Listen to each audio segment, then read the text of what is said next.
Hello everybody. Welcome to the first of our inspiration sessions for the SUBLAB and AI by Design Story and Code program. For those who don't know, we are basically in the midst of a very cool experiment where we have 6 pairs of storytellers and creative technologists, and they are working to push the boundaries of AI for storytelling. And the ultimate goal is to create a trailer for their vision while thinking about how we use AI tools and, to some degree, how we can navigate our own creative agency and vision when we're using these tools. And so to this end, we have invited some, I would say, experts in this field of storytelling, ideation, imagination, and AI and creative technologies. And this is our first of these inspiration sessions, the first of 4. And we wanted to start by thinking about worlds. Where do stories take place? And how might we use AI to better ideate and situate the stories that we want to tell? So to that end, we have invited Erik Peters, an interdisciplinary artist and designer engaging with the world-building potentialities seated in the act of storytelling, uncovering how speculative fiction can germinate new universes of being. Their research-based and collaborative practice is situated in an interdependent web of ecologies and technologies, human and non-human beings. So we're very excited, and I will leave the rest of this introduction to Erik with an overview of their work. And Erik, it's all yours. Thanks so much for being here. Yeah, thank you for having me. As I said before, hello everyone. I'm very excited to be here. Currently, my time zone, it is 8 p.m. in the evening. I'm tuning in from Manila, the Philippines. Yeah, I'll be sharing some inspiration, some process, some ideas on storytelling, world building, and how technologies can play a part in this, or how it plays a part in it for me. Feel free to, if at any point during the talk or workshop part, if you have any questions, feel free to mention them in the chat. I think Erik will be monitoring it as well. So to start with that, if there are already any questions, you can let us know now, and otherwise I'll start. I'm gonna share my screen with you all. You're seeing this just as a check.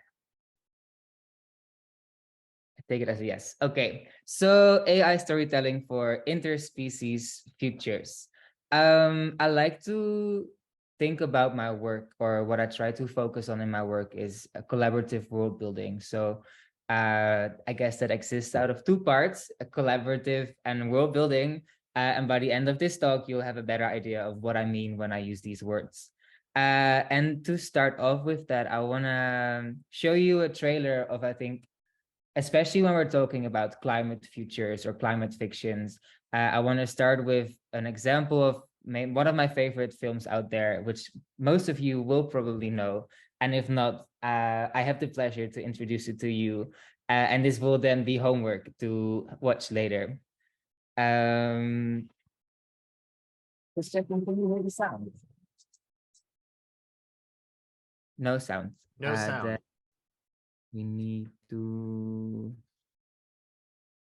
How do we change the sound settings again?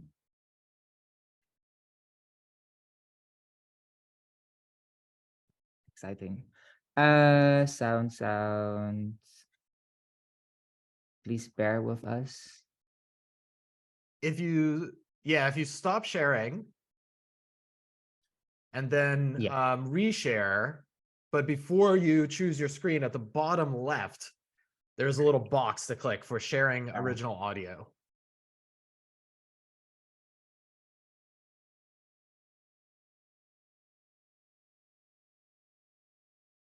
Let's try this again. Yes.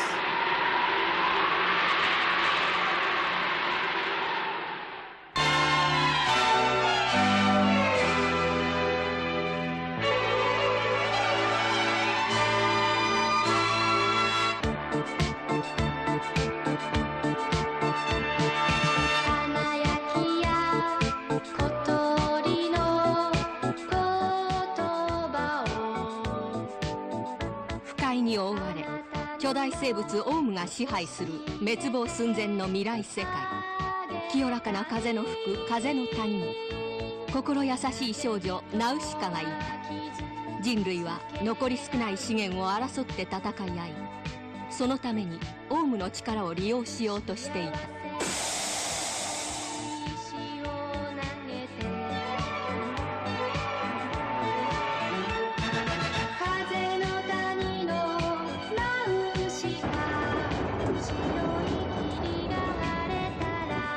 オウムを怒らせないで。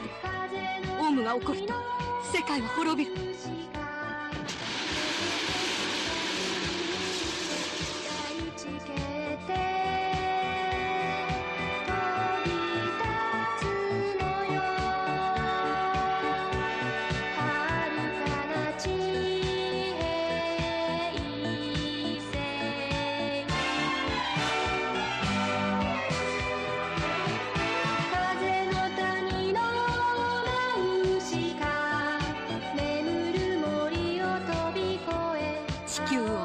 自然を、生き物すべてを慈しむナウシカの愛と勇気が燃え上がる。詩純な愛と冒険にあふれたスペクタクルロマン、風の谷のナウシカ。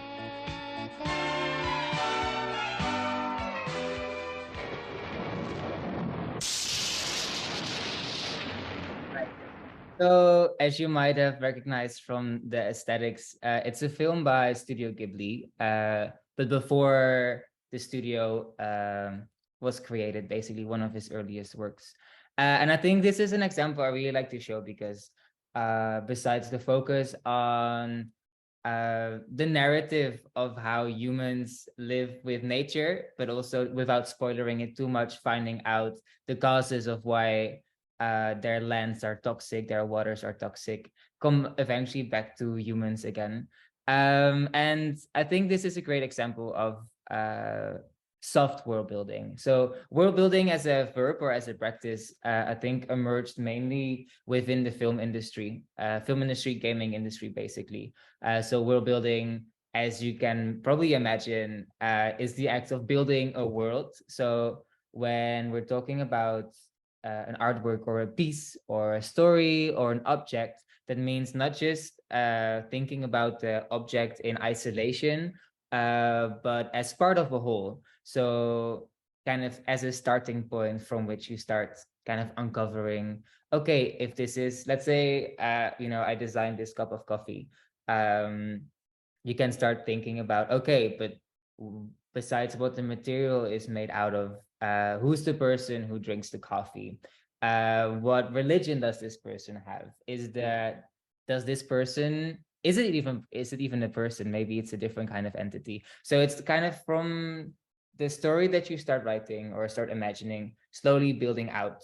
And the difference between soft world building and hard world building is maybe easy to explain. So if you take Studio Ghibli movies, there's often like a sense of confusion, I would say, but like a comforting confusion. So in Studio Ghibli movies, often not all the parts of the world are explained or laid out for you. So it takes you throughout the movie to understand, okay, this is maybe where this place is situated, which is kind of, I guess, the opposite of something like hard world building, which we see in movies like Lord of the Rings, in which nothing kind of to make it believable or understanding, every element of the world is kind of given to you. So the language that they speak, the alphabet that they use, like every little element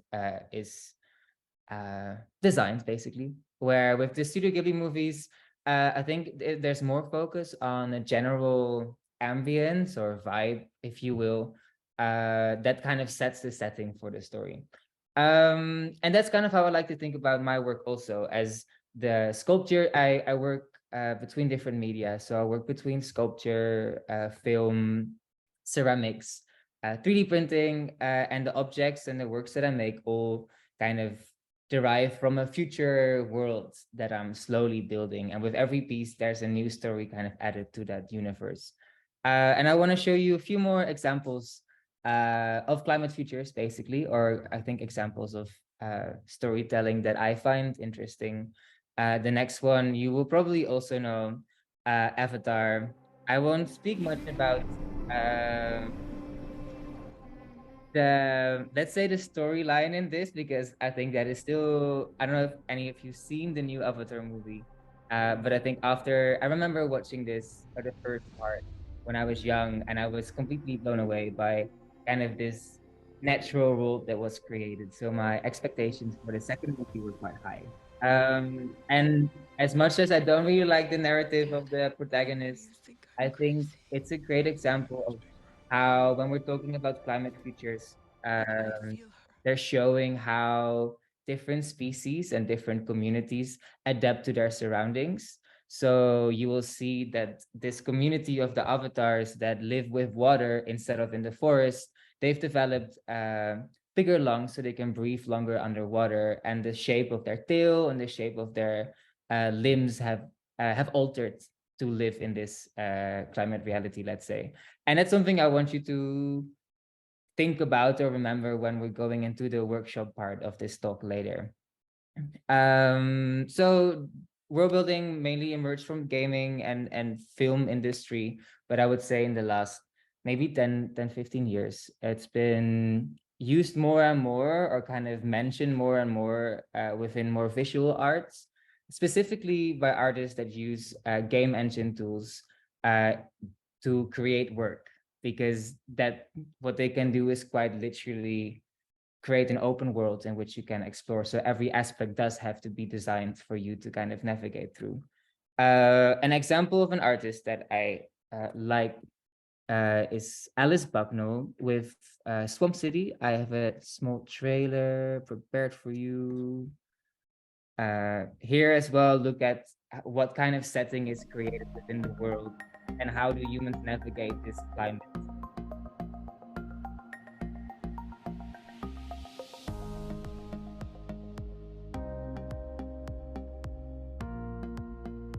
The Evergreen Group is proud to offer exclusive customized retreats to Swamp City, an exciting new ecotourist development in the Florida Everglades. As rampant wildfires eat up what remains of California, and New York is reclaimed by the Earth's rising tides, Swamp City invites you into an enhanced relationship with nature. Finally, the survival of humanity and the environment are no longer in opposition. At Swamp City, 21st century luxury lifestyle coexists with a new hypernature. We are committed to preserving what remains of the Everglades ecosystem, even as we work towards fully automated green urban living. Our carefully curated, climate-positive landscape represents a new frontier of the post-human natural world.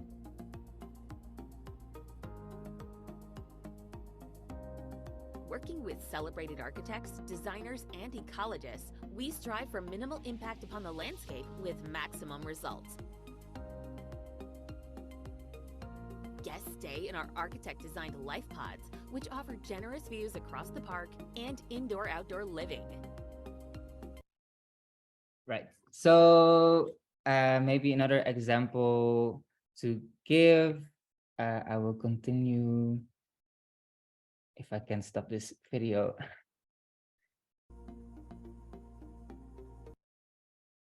Residential development in the United States being of our... Here, of course. Another example that I like to give, especially again when we're talking about how species are adapting to their environments, is a publication called After Man, A Zoology of the Future, created by Dougal Dixon in 1981. So this fictional encyclopedia kind of consists out of all of these species that have adapted to their new ecologies, basically, after humans have died. So I think it takes place, I don't know, a couple thousand or maybe even a million years into the future, in which the writer It's mainly in Illustrator, I think, but in the text you will read kind of the updated climate scenarios, and then with every animal you will have a detailed description of how this species lives, basically. So to give you an example, you can kind of read it here. The skern that lives around volcanic islands in the Southern Ocean near Antarctica. I'll give you a minute to read it.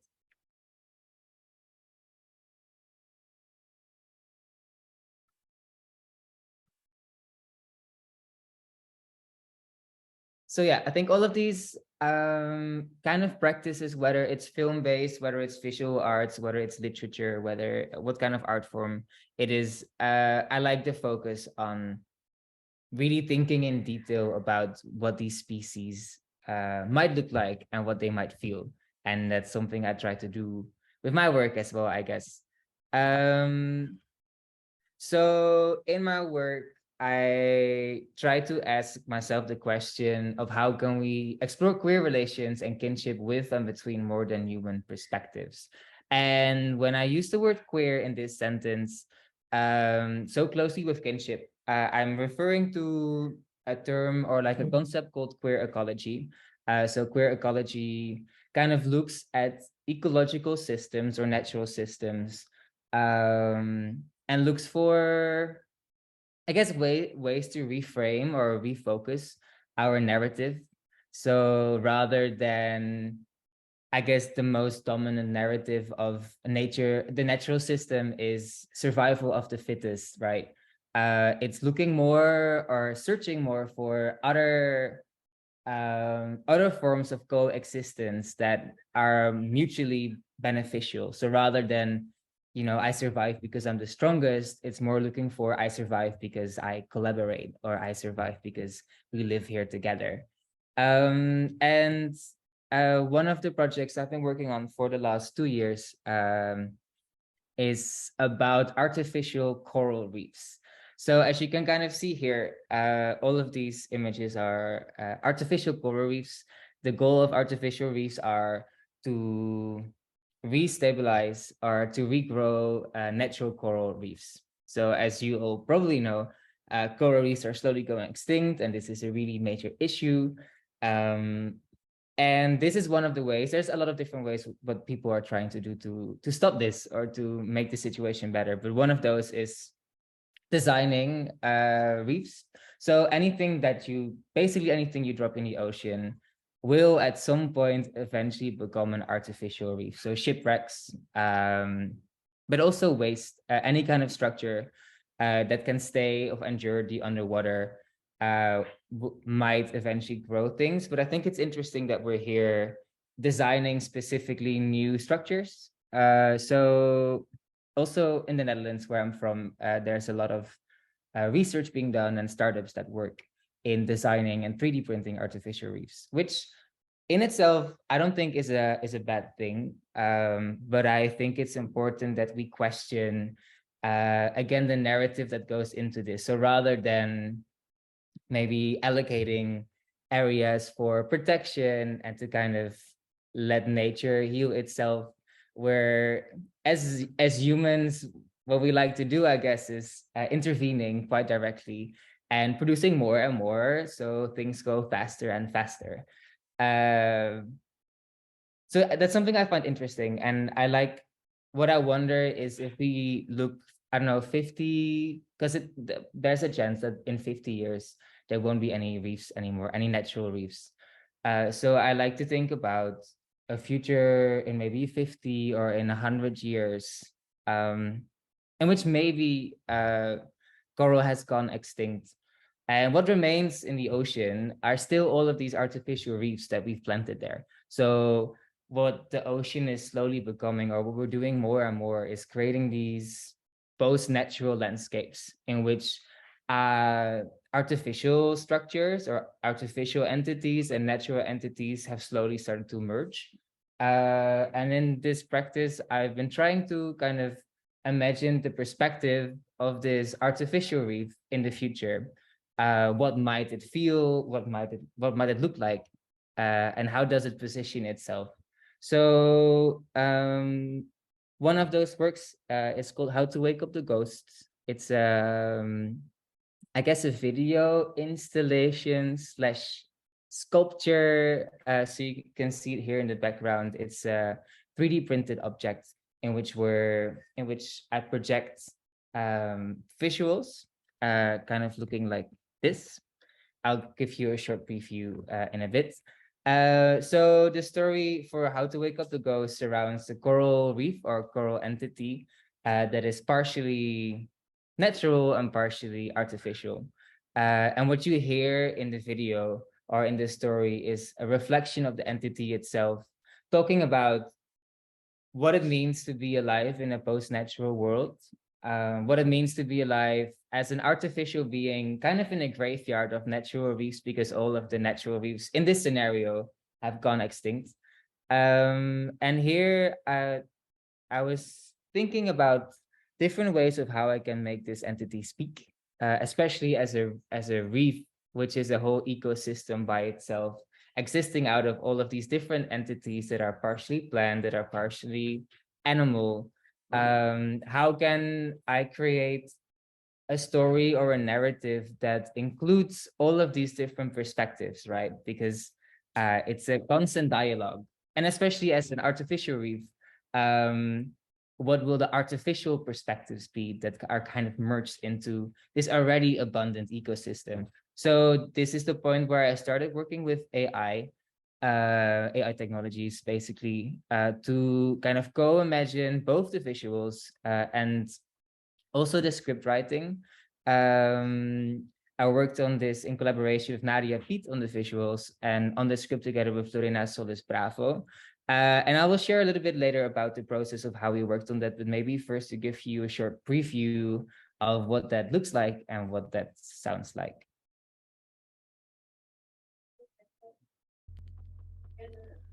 Are we real if what we have come to be is a replacement of what is no longer here? We're making sense of being nothingness, the ground of reality, no natural in the sense of a state of being as consistency, over magnified the original. Being nothing has nothing to do with being. Between and amongst entities defined by ongoing mutual intimacy, we are part of a dynamic and complicated web of interdependent interactions. In the eyes of Gaia, we are only the world of shadows, of what is yet to come, of what is yet to be. We are 1% of our body, 20% dysfunctional, forged in our own fire, made out of a layered conflict of interest, 2% riddled by the errors in makeup of our genetics, 20% becomes affected by the habit in the way we would become, the impact, the consequences in the notions of abundance. The other percent regenerates, resting, filled by these bodies. Right, I'm gonna stop it here so we don't artificial and hard, we die not. Sorry. So working with AI in storytelling. So to kind of work around these contrary perspectives, or like a multitude of perspectives within the entity, I worked with, I trained two GPT-2 models. So GPT-2 or GPT is, for those that are unfamiliar with it, it's an AI system in which you can train the system on a set of texts. So in this case, I worked with two sets of writers that inspire me. So one set was more focused on ideas surrounding queer ecology, ecofeminism, and the other text was more focused, or that bundle of text was more focused on ideas surrounding reality, hyper-reality, post-truth, And what the model does is it trains, or it kind of reads through all of these texts, and it learns to create sentences like these texts. And what I think is interesting here is that by training it based on different authors, you will get a kind of a merged perspectives. So here I started working with the two models and the two machines in kind of a dialogue from the perspective of this entity. And as the perspectives are different, they counter each other. So maybe in one sentence it will say, I don't know, to be alive means to live with others, for example. And the other one will say more like, I don't know, to be alive is to be constructed, as an example. And for this, I worked within, I can just show it to you briefly, Google Colab. So actually also the visuals were created within Google Colab as well. So just so you guys can see it, maybe you can write it down if you want to look into it. There's quite a lot of tutorials online that kind of give you a step-by-step walkthrough on how to train your models. And there's a lot of open source models available. I can also send it to the participants afterwards if you're interested. And so I worked with AI to not only to write the text or write the script, but also to kind of visualize what these corals might look like. So, and for this, Nadia and I, we use StyleGAN. So again, within Google Colab, you create the parameters, and you give it kind of like here, you give it wedding. Apparently my last one was wedding rings, Unreal Engine. So you give it words to imagine, basically. And you can choose a style that you work with, like a visual style. And this is something you'll be doing later as well during the workshop, but with a more, I guess, easy, accessible interface. Going back to here. So yeah, this is an example of the kind of works I guess I make. The project I'm currently working on is called Mariah Islands, in which a fictional archipelago of plastic islands has emerged near the Philippines. So it's a research project and like imagination that's kind of following the waste streams that come often from Western parts of the world that are exported towards the global South, as well as looking into different models of climate crisis adaptation. That's kind of my focus for this year. Are there any questions at this point about the references, about the technology, about the works? Just gonna look in the chat. Yeah, feel free to put questions in the chat. Also, feel free to unmute yourselves and jump in, though we'll probably descend into chaos. So if you want to stick with the chat, that's fine too. Yeah, I'll just jump in. I was curious when you were training with the text, like how much text do you input? Like if, I don't know what the amount would be, but. So both, I trained two models, and each model consists out of, it's trained on about 6 publications, 6 books, which takes a really long time. So that takes at least half a day to kind of process, or a day even. In terms of words, yeah, I would have to look up the word count, but it's a lot, because the more you give it, the more kind of inconsistencies also emerge from the combination of the text, and I like to work with those glitches that come from this. So yeah, I hope that answers your question. We have a question in the chat from Allison. Allison, do you want to ask it? Sure. Yeah, I was just, hi, Erik. Thank you so much for this. This is great. I was Thanks just for coming. wondering about Google Colab.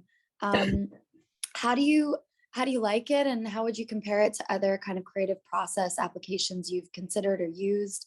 I like the kind of manual, that there's kind of this manual back end, right? Like before you interface with GPT, you're kind of working analog, digital analog. Yeah, my experience with Google Colabs so far has been good. I'm quite positive about it. I work with technologies a lot, but I'm not by heart a technologist, let's say. So for me, I like working with interfaces that have clear descriptions, and also that have kind of communities surrounding them for help and for advice. Um, yeah, so I would recommend it for people. It can be a bit glitchy sometimes. So sometimes the models they error or they get stuck based on I think also how many other people are using it at the same time. But I would say, I guess especially now, like more and more different kinds of models like this are popping up. So there might be other people in the chat also that have a good experience with a different interface. So feel free to share your own as well. I hope that answers your question. Absolutely. Thank you so much. Any other questions for now?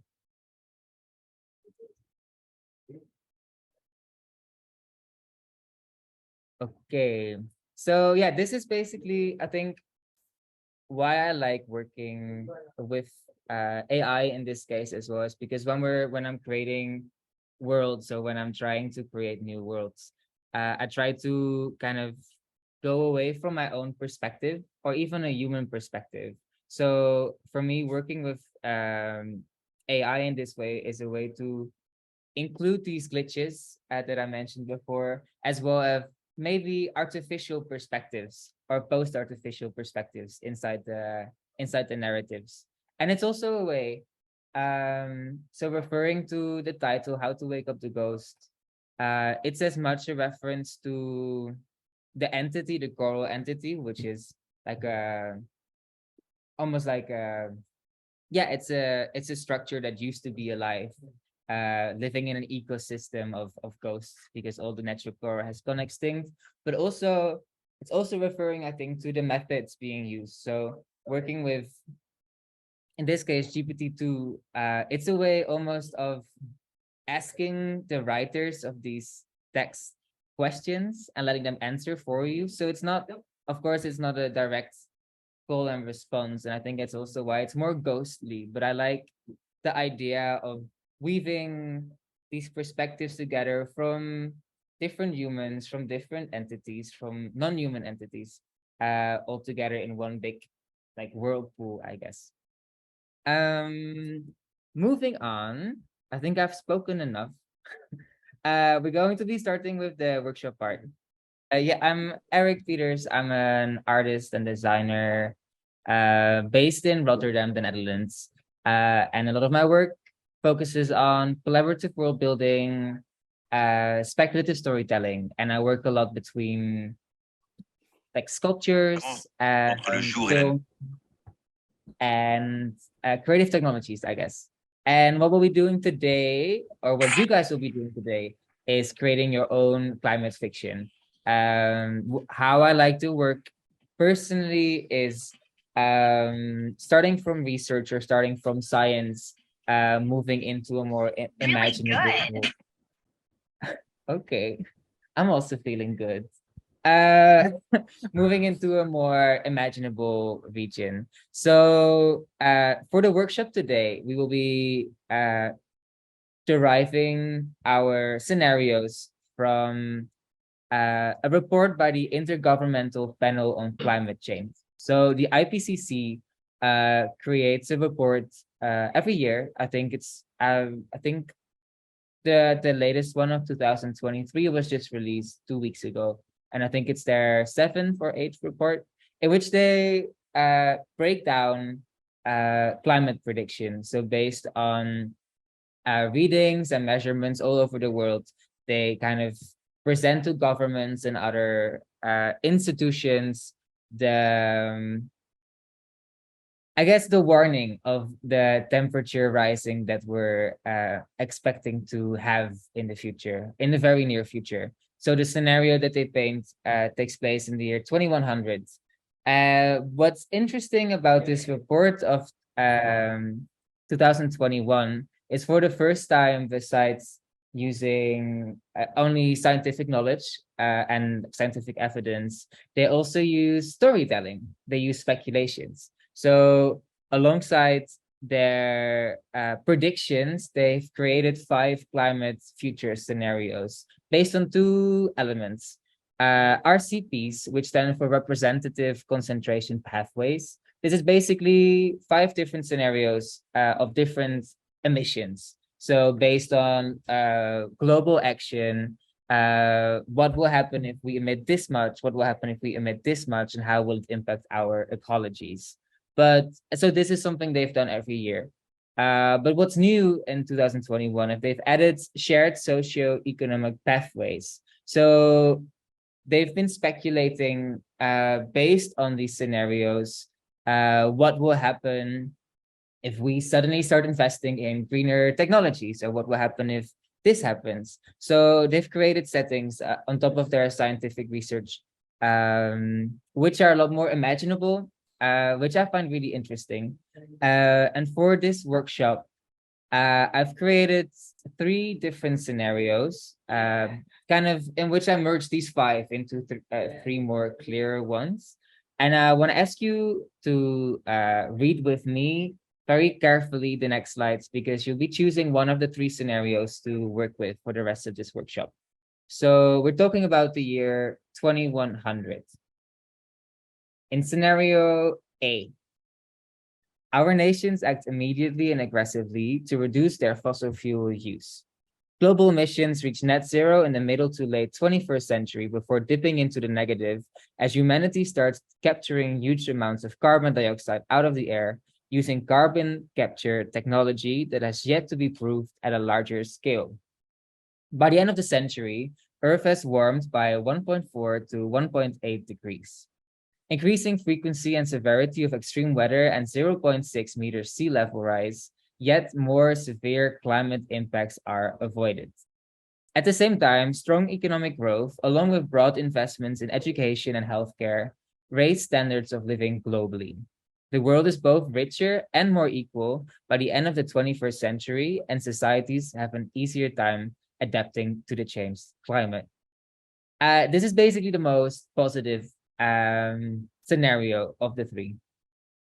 Scenario B. Global cooperation collapses as nationalism takes a stronghold on countries. Economic growth and social progress stall. Among the world's many impoverished nations, birth rates remain high, causing the global population to rise to over 12 billion by century's end from nearly 8 billion now. Carbon emissions continue to rise throughout the century as well, causing global temperatures to reach a sizzling 3.6 degrees above pre-industrial levels by the year 2100. Droughts and floods worsen considerably, summertime Arctic sea ice vanishes, and what were once 50-year heat waves occur nearly 40 times more often. I think unfortunately, this scenario is the most expected one. I think if we're looking at the state of the world we are living in today. The last one, which is, I guess, the most sci-fi scenario of the 3. Humanity doesn't just fail to reverse its emission curve, it doubles down on fossil fuels extraction and energy-intensive lifestyles. As nations dig up and burn more and more coal throughout the century, the world warms by an unimaginable 4.4 degrees, hotter than it has been in the millions of years. However, there's a strong push for global economic and social development. The benefits of fossil fuels are spread everywhere, leading to societies that are very rich, very equal, and very high-tech by century's end. Earth is hellishly hot, but humans might be better equipped to adapt than they would be in the poor, highly unequal world beset by nationalism. So, in this scenario, I guess it's either a utopia or dystopia, depending on which lens you're taking. It's quite techno-solutionist. So the world is in decay, the world is hot, the world is horrible, but we've invented new ways to survive as humankind.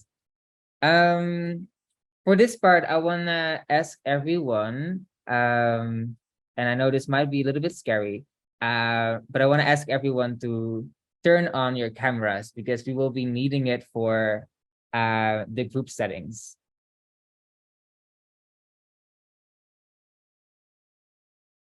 And generally, it's a lot nicer to see all of your faces while I'm talking to my screen.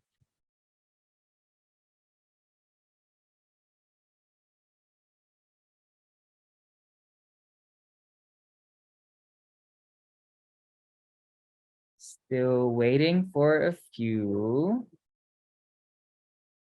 In the meantime, I want to ask you all to find a piece of paper and a pen if it's nearby.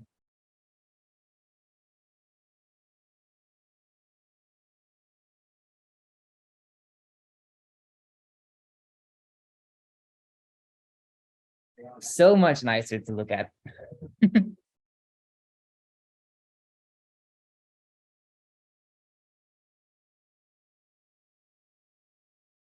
I think, do we have everyone here?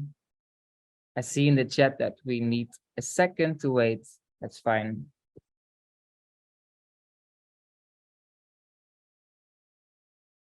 And what I want to ask you all is, on your paper, write down A, B, or C, depending on which scenario you want to work with. If you don't have a piece of paper, maybe write it down in big on your phone, but basically to share everyone on the screen. And for the people that are working in the duos, maybe coordinate together. So in a private chat, which scenario you want to work on together. I think we have 6 duos amidst of us. So make sure you write down the same letter.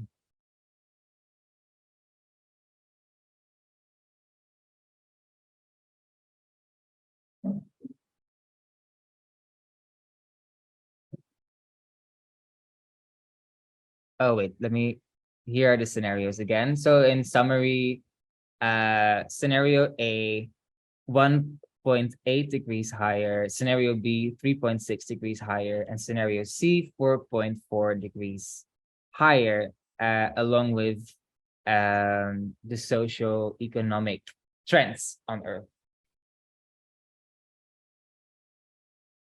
Ooh. Eric, I think there may be some who are sharing from one camera, but there's a large group. Just want to flag that maybe that group, unless there's different screens, they might want to choose consensus on one scenario. Is that your recommendation too, Eric? Yeah, definitely.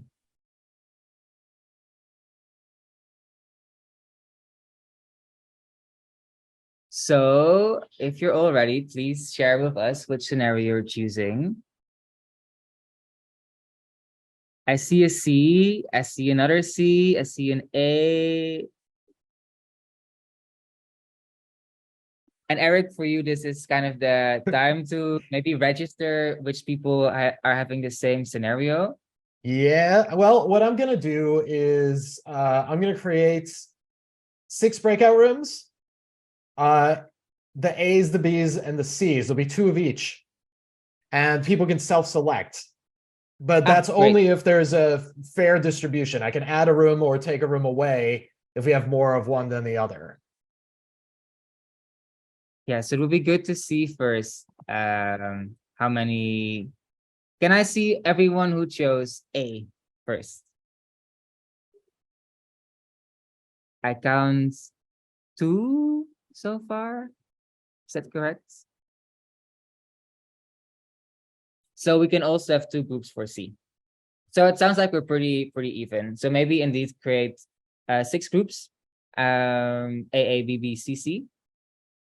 And I will be explaining the exercise to you all so you can discuss it in your group setting. Because what we'll be doing is we'll be working together as a group on writing a short story based for your climate scenario.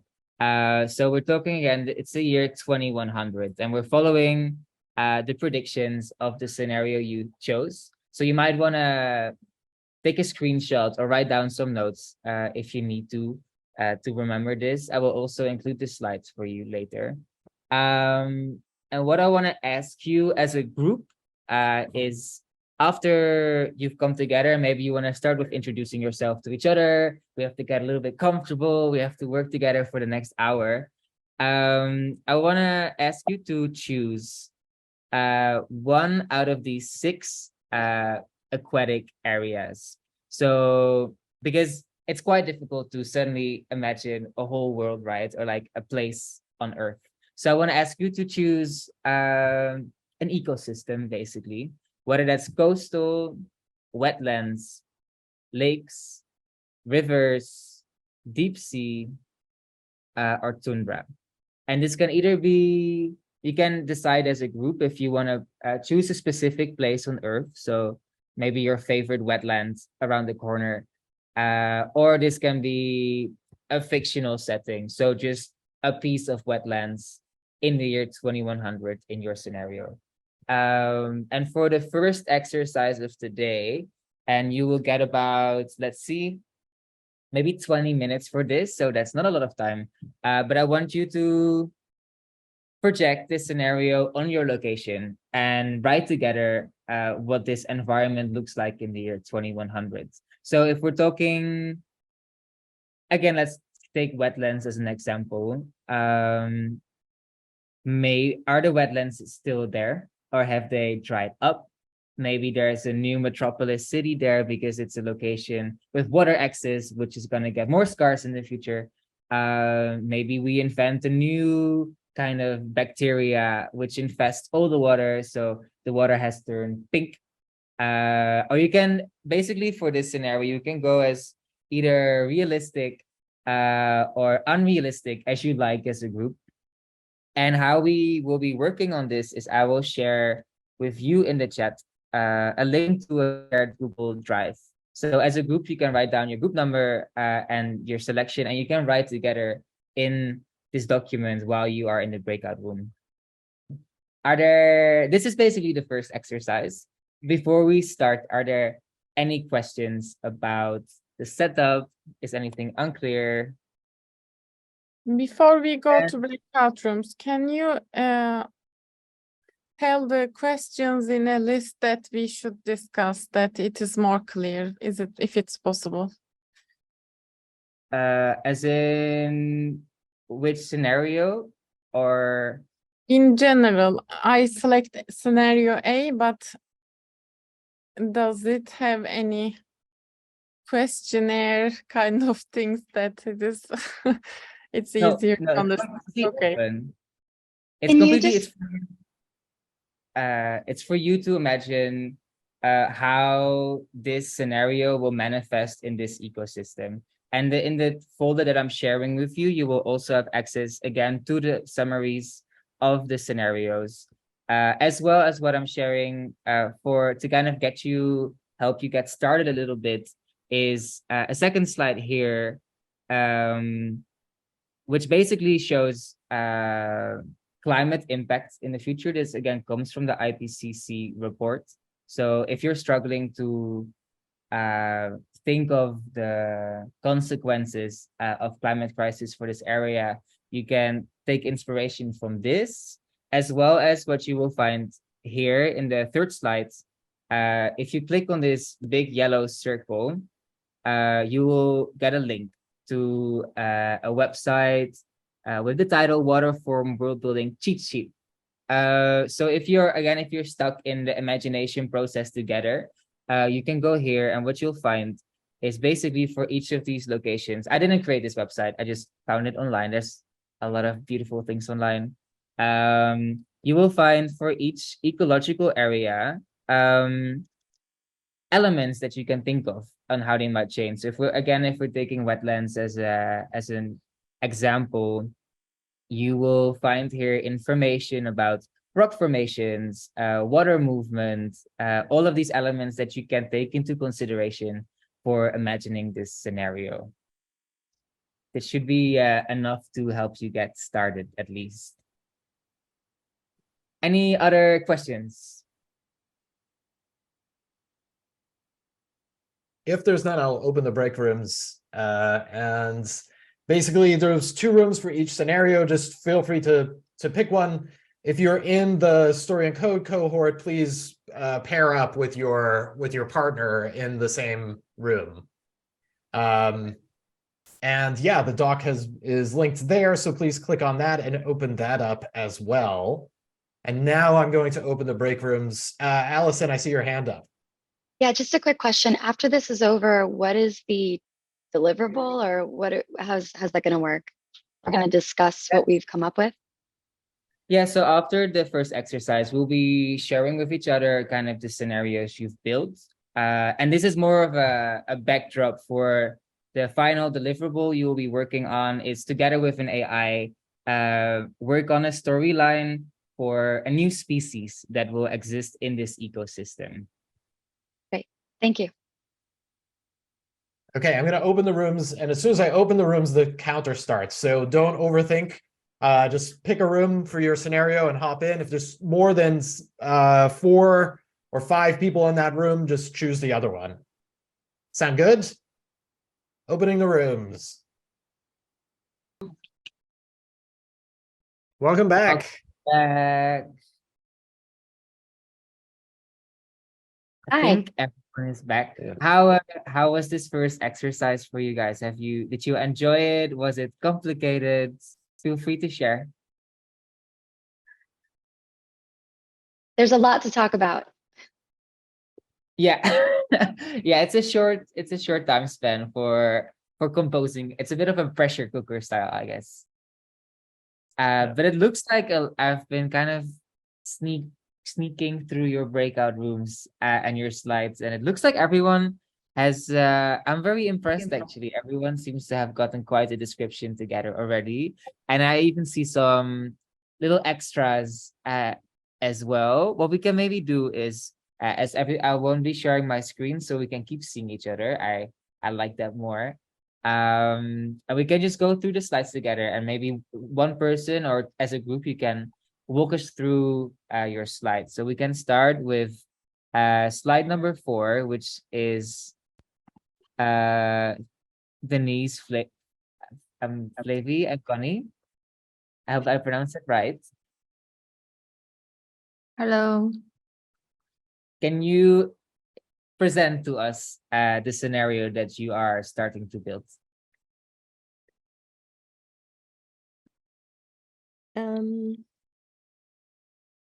Shall I maybe start a little bit, and Chloe and Connie can also add on top of it. So we were thinking about the scenario A in the location of coastal, and we tried to come up with some ideas, like what aspects does this time and this narrative has. And this is the most optimistic narrative, where the temperature rising is not much. It's like 1.8 degrees, and there is some scenarios happening, but increasing extreme weather with the sea level rise, but it's not really alarming yet. So in this situation, we thought that the NGOs must be working very hard, and because it also mentions some collaborations between public and other institutions. So we were thinking how the NGOs and institutions can enforce certain things into the government, so it can be enforced with a feedback loop again to the public and to the institutions and to the companies again. So to create an overall ecological mindset. And we also use ChatGPT to help us to create this narrative, a little bit of a speculative narrative. And it's imagine a coastal city that is vulnerable in the sea level rise. So maybe there's some tsunamis, and then a lot of large amounts of money are spent to build seawalls and other infrastructure to protect people against the flooding and storms. But of course, these are not very sustainable solutions. So people with other nations started act collectively on climate change. and the city has taken a different approach. And instead of relying only on expensive infrastructures, the city started investing in sustainable solutions like green roofs and permeable pavement, reducing stormwater runoff, and basically permaculture is one of them as well. So overall, the city started to come up with a comprehensive plan to to combat with the climate change. And they also implemented public transportation systems, a bike sharing program to reduce emissions from the cars and improve air quality. And this not only reduced the city's carbon footprint, but also improved health and well-being of its residents.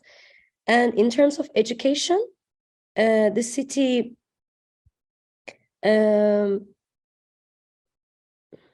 also invested in this area by integrating schools, integrating climate change into schools to educate people about this in their curriculums, in their syllabus, and making students learn about the science behind climate change and the importance of sustainability. Additionally, the city has prioritized healthcare for vulnerable populations, so democratizing healthcare and education is an important point as well, and to provide affordable healthcare to address the health impacts of the climate change. And we were also thinking about how to enforce recycling, slow fashion, reusing items, and to stop plant obsolescence. Wow, that's a lot in 15 minutes. Thank you for sharing. How was it to work with ChatGPT on this? Well, it was actually a little bit first very superficial and like making very vague sentences, like we should do this, do that, but things that we already know. So we needed specific examples and answers. Sorry, so I tried to regenerate the answers by giving like specific examples on this and then giving more information basically according to the slides that we have. And afterwards I noticed that it was going a little bit too elaborate, so it was actually first elaborating and then summarizing and then adding some stuff from us as well. So a little bit like co-writing. Nice. Thank you for sharing. Great. Maybe the next group, slide number 5. Yes. Okay. Allison, our group was trying first, we chose coast as well. We thought that given that the nations are all going to act in collaboration with each other, that the coast would be the most interesting and dynamic because we've already done a lot, so the temperatures will rise. We wondered together how this would happen. Like, would it be like enlightenment that led people to all of a sudden collaborate? Because I can't imagine people tomorrow doing that.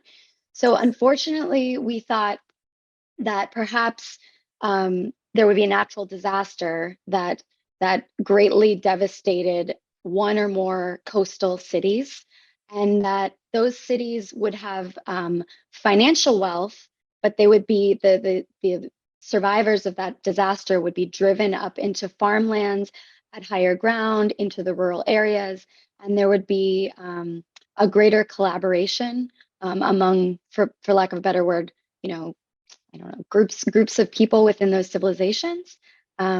And please, I'm speaking for the group, but if Sybil, Aika, Iona, or Stein would like to jump in, please jump in, because everyone in our group had really, really good ideas. Aika, I think, or Iona suggested that there might be some people who did not want to move away from the coast, which is very believable in our situation. So they might try to establish floating, coastal communities that aren't on the high ground. That we assumed that the high ground would be at some remove from the coast. So even though they're technically coastal, they're not necessarily beach communities. Sybil, do you have anything that you want to add? Yeah, sign? that was actually fun to talk about that. Because the more we talk, the more we realize there's so many details you can think of, and they all matter, which I think is the part of the ecosystem itself. You know, every small thing matters. So we were even considering then for the people reclaiming the coast or this eroded lands, reclaiming the area by living on floating devices or anything. They still would struggle with like the salinity of the water, etc. So they would start collaborating with other species to make the water drinkable and to further prevent the coastlines from eroding. So it's less a techno fix, but rather than kind of remembering ecosystem and how every species has potentially a helpful mode of being in that. Yep. I Yeah, really and like so we that. imagine right at the end, I think we had consensus that there's an ocean. We don't know where it is. There's an ocean, and on either side of the ocean are two major capital cities that are both impacted the same day by this crazy thing. That it's a tsunami, but obviously the sea level rise has made the tsunamis more dangerous. And so that's the impetus. And so what's neat about it in our story is that we're going to have overnight global collaboration on what to do about this massive problem. So I think we also considered that our ecosystem is technically the coast, but of course, the coast involves rivers that feed the coast, wetlands at a delta of a river at the coast, lakes that form. So we're even though we're setting our story on the coast, our story has an awareness of the surrounding water ecosystems. I really like that. I think it's also nice how you've been thinking about how not just humans live in this area, but how they coexist with other species, and also how there might be different preferences in like adapting to the new reality. I really like that. Thank you for sharing. Let's move on to the next group, slide number 6. Scenario B, deep sea. Scenario B, which was kind of the pessimistic, realistic scenario, and let's just recap: the strong nationalism, economic growth, social progress stall, bigger population. Went with deep sea. So we just we're really just throwing out a bunch of ideas in the group and just kind of capturing them here. So just kind of just kind of a log of all these different things that might be going on down there. So deep sea mining, hydrothermal vents, just kind of starting from that place of what's down there. Thinking about species moving deeper, throwing out ideas, ultra fossilized plastics, so just anything falling down from human activity. But this increased temperatures pushing species deeper, but this ultra national interests. So these kind of economic zones in relation to that, and how that's starting to kind of crop up in this deep sea environment.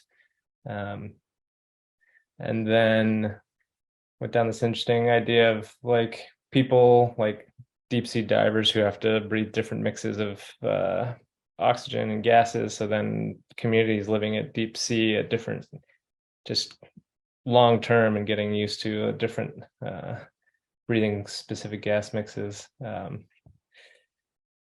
see what else we talked about. Deep sea mining, increasing alkalinity, making fertile ground for new species of bacteria. Disturbances in the ocean increases temperature. It's taken from that idea of stuff in the Arctic getting released, or stuff in the deep sea, viruses, bacteria. Then we started to talk about this kind of interesting idea of like, what's the deep sea equivalent of like these animals that have adapted to human activity and followed us around. And somebody brought up this deepest fish, the snail fish, that was just reported on recently. It was like 27,000 feet in a trench off of Japan. So we grabbed a shot of that. So this is a real creature. The new pigeon is a real creature. Pigeon. This is a real creature, but we're kind of thinking of like, okay, what would it be and how would it kind of adapt to this like the pigeon of the deep sea activity? Yeah. And then we just kind of started thinking just in terms also descriptively, like the bioluminescent ambience. We also were talking about that idea of like microplastics and other stuff, but then interacting at hydrothermal vents in ways that some, this man-made stuff then interacts with chemicals and creatures at these hydrothermal vents into kind of hybrid stuff. But yeah, that's it. Thanks for I'm so impressed by the picture of this animal also. Thank you for adding that to the slide. Thank you for sharing. I think looking at the time, we can't go through all the slides unless there's a group that would really like to share for now already what they're working on, but we'll have a final presentation after the second exercise. So that's okay with everyone. I already see some images already emerging and some extra slides. But let's move on to the next exercise. Also, a heads up, I think we'll be taking maybe 15 minutes over time. I hope that's okay with everyone. For this second exercise, or like the final assignment, I guess, is what you will find at slide number 15 and below. If you can follow the same numbers, you'll find, again, slides for everyone to work with. And in this case, 3 circles.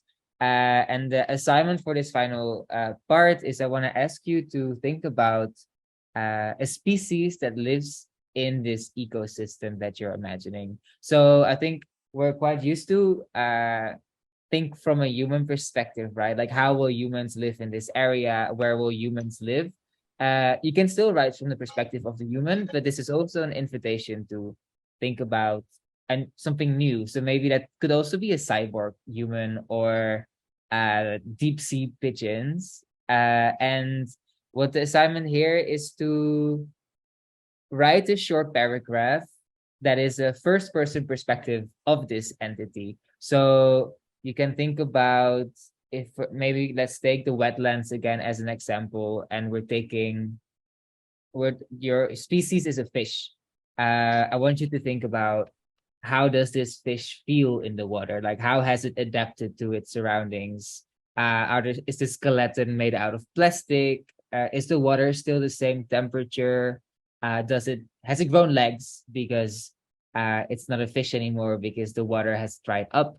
So the exercise here is also to try and be as descriptive as possible. So if people read this text, they should have a bit of an idea or a glimpse into the background scenario that you're creating. So the reader does not have access to your notes or the story you wrote before. It only can read the perspective of this species.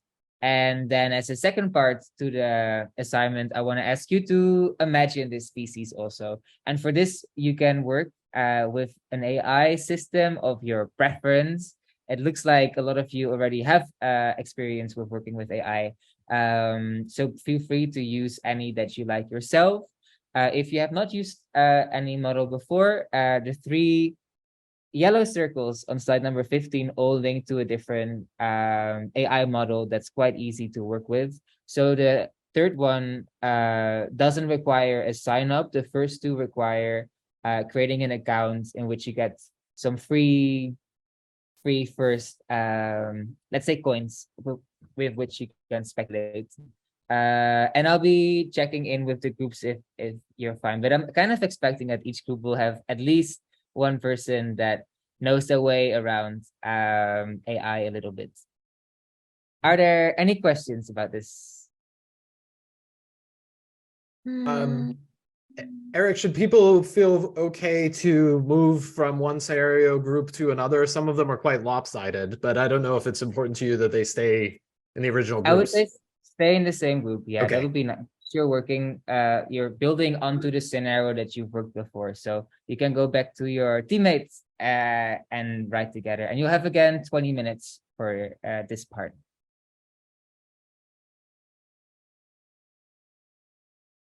Hello, everyone. Welcome back. I think we have everyone who's left. We're going to finish up, but before we do, I just want to recommend that if you are okay with some of your materials being shared on social media, to please leave a note with your social media handles on the speaker notes of your slide or as a comment on your slide, so that we can tag you and give you appropriate credit. And also, if you don't want that information shared, to please leave that in your slides as well. And on that note, Erik, I hand it back to you. Yes, thank you. I know we're already a little bit over time, so we can maybe go through this a bit quicker, but I'm super curious to go through the material together, and maybe we can start reverse. So I want to invite, let's see, what is the last slide? Group, the group of the students, if you can unmute yourself and introduce us to your story. Which slide do you want to hear? Both? Yes, you guys. So wait. So you have more slides. Oh, they have two, yeah. Do you hear? Okay. Do you hear me? If I will, or should I come closer? Okay, I will come closer, then I don't scream. Hi. Oh, that's great. So thank you. Yeah. Hi. So I was thinking about creating a species that's based on one of the algae, the diatom algae, that actually can survive under the specific warm condition, because I mean probably it will get mutated and resilient for such I don't know, I could have said in this situation tropical temperature. So this was kind of like my imagination how it will look like, and then I mean, and I was AI help, I created the illustrative image how it will look like, and wrote like a small abstract. That's what how I'm proud of myself to be such a creature, to help producing still the oxygen, because as I hopefully, I mean, not hopefully, but like as some of probably you know that 25 to 40% of oxygen now produced by this small algae. Yeah. And this is on slide 8, right? Yeah. Oh, 28. 28. Yes, for the other participants. Great. And then yeah. And then we have 29, maybe you can also. 29. Hi guys. Yeah, this is a small insect-like species which developed during the rivers getting warmer, and they like elaborated a way of working together and like building new structures in the riverbed to this which helps cleaning the water. And yeah, they just found a new way to live together and became part of a new ecosystem in Switzerland. Great. Thank you so much. The images look very nice also. Thank you. It was a great exercise. Nice. I'm happy to hear. I know it's fast, right? Like it's a short time to start to combine everything, but please see this as an invitation to continue working on this if you like. Let's maybe move to the next group. I have here on slide 28 scenario C, deep sea. Yeah, so in this scenario, we imagined the world to be completely engulfed in water. There won't be any land. So the fantasy that we had once upon a time about the Loch Ness monster and things like that. So there'll be really big creatures living in the ocean. And in such a scenario, there'll be like a really giant whale that has a fish civilization on its back. And it moves in the ocean current from one place to another. So the fun part about this whale is that So we were thinking something like really wacky, that it basically sings in poetry, and it would land in a place and then say the poetry. So you would know exactly where it's landing. And the civilization on top of the whale sort of is self-sustaining, because it's a symbiotic relationship where you have inland, certain creatures, they help the bigger creatures. Like some creatures clean the tooth and it feeds off the gunk from the bigger creatures. So in this case, the small fishes survive the treacherous ocean currents by sitting on back of the whale, and the whale gets like food from the civilization, so it doesn't need to eat. So it can just go all around the entire planet without the need to eat. So this is like one scenario which we developed this creature. Amazing. Do you want to read the haiku to us, maybe? Yeah, so this we actually use ChatGPT to prompt this haiku. It says, majestic azure depth, seafarers voyage with grace, life's dance intertwine, silken current meld, creatures merge in harmony, new homes we bequeath, endless journey flows, gentle giant bear the world, ocean symphony. Very nice. Thank you. Thank you for sharing. It's beautiful. Let's move on to slide number 26. Scenario C, deep sea. All right. Oh, this is oh no. Yeah, that's me. Right. The other two had to leave. So yeah, so deep sea. So we thought a lot about machines and like deep sea fishing. So we thought that the machine would be designed to survive the stomach acid of a whale, and it could eat its way back out. Basically, as a defense, we thought about, okay, something would probably attack the machines as well, so it wouldn't just be smooth sailing. And then we thought that this causes other smaller animals to be attracted to a machine and live on its metal, eating what accumulates on it and kind of remain on the machine. So that's what you can kind of see in the image. So there are symbiotic relationships developing, and so we mainly thought about the symbiotic aspect of that. Yeah, and as I said, the machines are originally to extract resources from the sea, because due to a lack of ethical environmental fish and other natural beings, they are mechanically adapted to work and extracting resources. So we thought about, okay, maybe actually we need fish to protect the machines from other fish. So maybe there's a way to train fish or hybrid machine animal creatures that are patrolling around the machines to keep away predators. So we also thought that the machines have to come in shoals and operate in shoals. So that's kind of what we have come up with. I like how the whale somehow is a connection with the other group as well.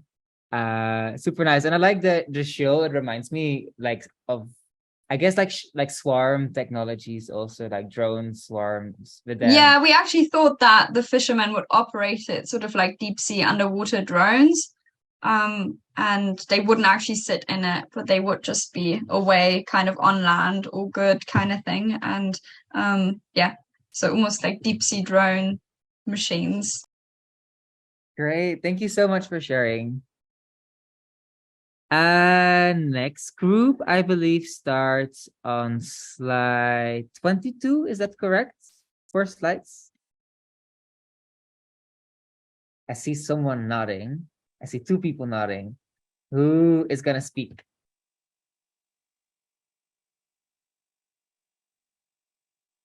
Then I can go maybe. Yeah, you.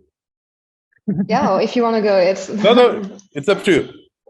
Okay, so for reminders, we were thinking about this B scenario, which is pessimistic yet pretty realist. But we went on scenario that becomes a bit less realistic, I think.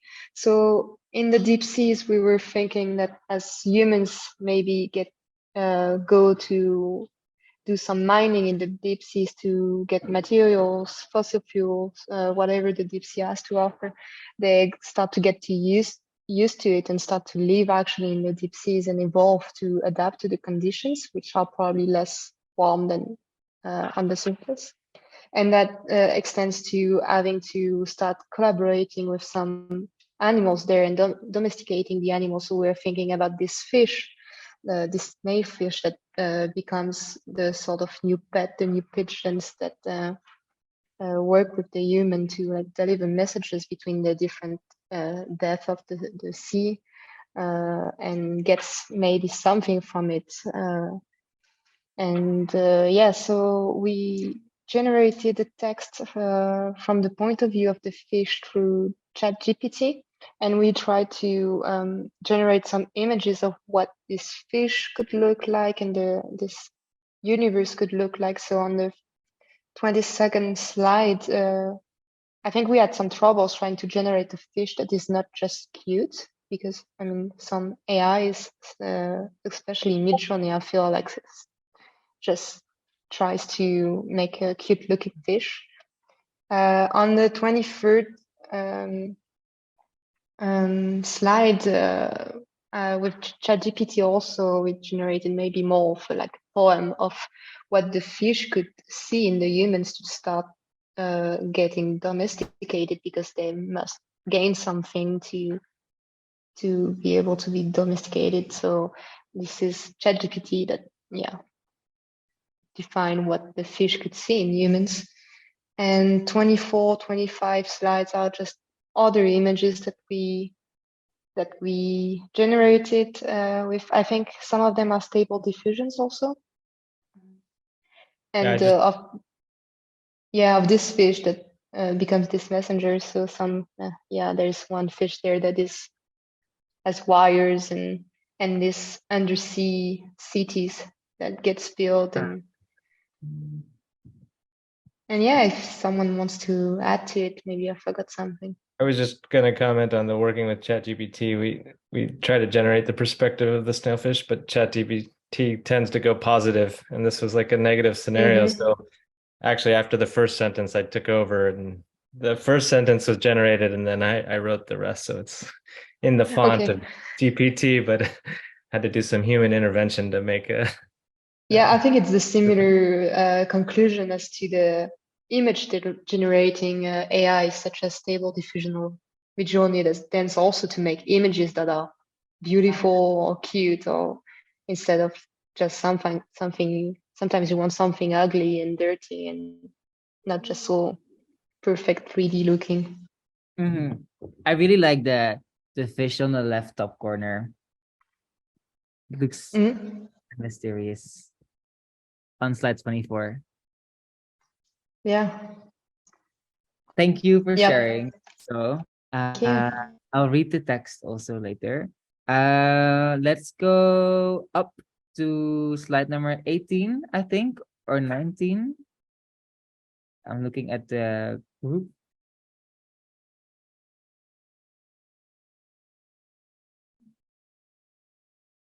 Someone from the group still here with us? I think we are all Eka or Sibyl, do you want to present it, and then I'm going to do the first person part? I think Joanna, maybe you want to read the short plot. Yeah, sure. I can quickly brief you into the images and the ideas we came up with. And I'm sorry, my webcam is still with a technical issue. So we said to ourselves that since we are living on the coastlines and we found a balance. So yeah, basically we came up with at least 3 inventions. Let's put it like this. One is a combination between corals and flowers, because we thought of creating a species that blends land-driven elements and water-driven elements, and therefore we have this hybrid plant on slide 19. Then on slide 20, Alison came up with this idea of inventing a bird or a series of birds that could also live underwater. So we designed a murmuration that is underwater, and it would look quite spectacular, and we would witness these rituals that would resemble to a classical flight, but it would also apply to underwater sceneries. And finally, for the last bit, we went a little bit wild and we designed a species that is fluorescent. It's a bird that lives underwater. It behaves like a fish. I can pass the floor to my colleagues to actually detail how the fluorescence gets activated and what role does it have in our world, because it has a narrative as well. Yeah, I can add something to the fluorescence. Actually, the bird species is the puffin. And the bird fish that we see here is kind of a symbiotic kin from the puffin bird. It's the puffin fish, not to confuse with the pufferfish. And the puffin is having a fluorescent beak when it mates. But because it's a symbiotic to the puffin fish, it is following the magnetic resonance the fish produce. And the puffin drops the poo in the water. So the fluorescent able bacteria of its gut get into the water and are eaten by the fish. So it also starts like having this fluorescent skills, but then also it always glows only when there's nutrients around, and it does not glow when it's toxic. But then maybe there's also some evolutions, and eventually it reacts to a very toxic environment. Maybe Stein, you want to say something about how that plays a role in the leaking islands? Yeah, I think it's funny that we have these plastic garbage patches and how nature could interact with that and make like a new kind of ecosystem, and that like humans would try to kind of limit the toxic like wasteland that they created, so they could like alter like a species to combat it, but then it ends up evolving and it will become a new kind of ecosystem. Yeah, that's it. And ISA had actually a very nice short text written by ChatGPT on the species to describe it. Aika? Yes, it was about puffinfish is a hybrid creature, has technological and biological part, and it merges the grace of the birds with the fluidity of the fish. I like this part, and some of the images are flying, some of them are being a fish. I don't know what else to say. That is, yeah. That Yeah. is Thank you so much. We had Alison still eating the fish, if we have time for that. Oh my gosh, this has been so much fun. I've never used ChatGPT before, and I'm just so glad to be doing it in such a wonderful environment. Okay. As a fish, I swim with my friends in the ocean. Puffin birds visit and drop their poop, attracting schools of us to feed on their nutrients. When I eat them, I feel strong. I follow them and become faster and more agile. To my surprise, the birds accept me and we fly together. Sometimes they drop more poop on us to find food, but we also find floating garbage patches, making it harder to survive. One day we eat them, and despite the challenges, it feels good to eat the trash. I'm grateful for my friends in the sky. They've helped me become the best version of myself and given me a new perspective on life. Together, we can overcome any obstacle. The end. Thank you. I like how reflective the species was about its relationship with the above. I told it in earlier versions not to know what had, the earlier versions, it knew that it was impacting the human species, that it had been bioengineered. In this one, I told it to ignore the humans because they're not going to be involved. Nice. Thank you so much. Let's go to Thank you, everyone. the last group, maybe, if you guys still have like a few minutes. Yes. Yes. Mine is going to be short actually, because my group members had to leave early before this exercise. So I was working on the coastal city, and through ChatGPT first I wanted to create a plant species according to the first exercise that we did. And this species is a heat-resistant plant evolved from coral reefs when the sea levels change and some seas started to reveal deep sea plants. Maybe some seas turned into a desert, and then we started to see a speculative species. And this plant evolved to have deep root systems that allows to access water in the deep underground. And it has specialized leaves and flowers that help to conserve water during times of drought. It has a mechanism to store water in its tissues, allowing it to survive for long periods without rainfall. It also has a symbiotic relationship with certain animals or insects that can help to pollinate or spread its seeds. So as you can see in the images as well, it has a little bit like coral reef style, and then very colorful stems and flowers and leaves to attract this kind of species. And it, for instance, attracts species of bees or butterflies that are able to withstand the heat and drought conditions of this environment. Nice. They do look very colorful. It's like you can definitely see the coral reef influence in the images. Yeah, I actually had this little bit in my mind, so I tried a lot of different prompts in different image generation tools. But basically what I wanted to combine is like desert plants and coral reef. So to create this like sort of dichotomy between a desert and deep sea as well, like how a coral reef would look as a desert plant, basically. Thank you so much. Thank you all for your participation today. I would love to do like a longer feedback session and sharing session, but I also have to go. We're like 30 minutes over time. So if you have more questions, or if you wanna share ideas, feel free to reach out to me also after the workshop. You can find my details in the last slides. I hope you've enjoyed today.